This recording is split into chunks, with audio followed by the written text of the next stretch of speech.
ധ്യാനിയുടെയും ആദർശിൻ്റെയും നാളത്തെ പ്രൊമോ റിവ്യൂയിലേക്ക് എല്ലാവർക്കും സ്വാഗതം. അങ്ങനെ നമ്മുടെ മുത്തശ്ശനാണെങ്കിലും മുത്തശ്ശിയെടുത്ത് പറയുന്നുണ്ട്, കാരണവന്മാരായിട്ട് ഉണ്ടാക്കി വെച്ച ആ ഒരു പാരമ്പര്യം ഇത്രയും നാൾ കൈമോശം വരാതെ ഞാനത് കാത്തു സൂക്ഷിച്ചുകൊണ്ട് പോയി.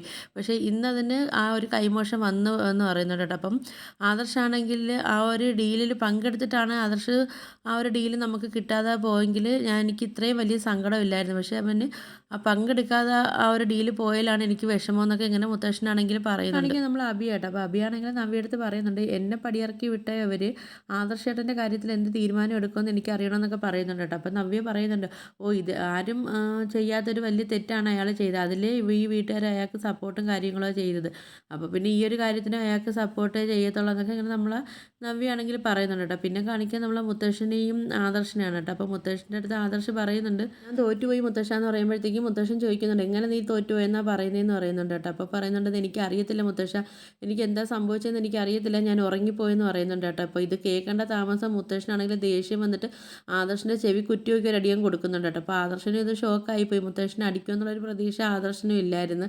അപ്പം ആ അടിയൊക്കെ കിട്ടിയ ശേഷം നമ്മൾ ആദർശമാണെങ്കിൽ ആകെ വിഷമത്തോടെയൊക്കെ നിൽക്കുക കേട്ടോ. അപ്പം ഇതൊക്കെയാണ് നാളത്തെ പ്രൊമോ റിവ്യൂ ആയിട്ട് കാണിക്കുന്നത്. അപ്പോൾ നിങ്ങൾക്ക് എൻ്റെ വീഡിയോസൊക്കെ ഇഷ്ടപ്പെടുകയാണെങ്കിൽ ഒന്ന് ലൈക്ക് ചെയ്ത് ഷെയർ ചെയ്ത് സബ്സ്ക്രൈബ് ചെയ്ത് കൂടുതൽ ബെല്ലൈക്കൺ എനേബിൾ ചെയ്തൊന്ന് ഹൈപ്പ് ചെയ്തൊന്ന് സപ്പോർട്ട് ചെയ്യണേ.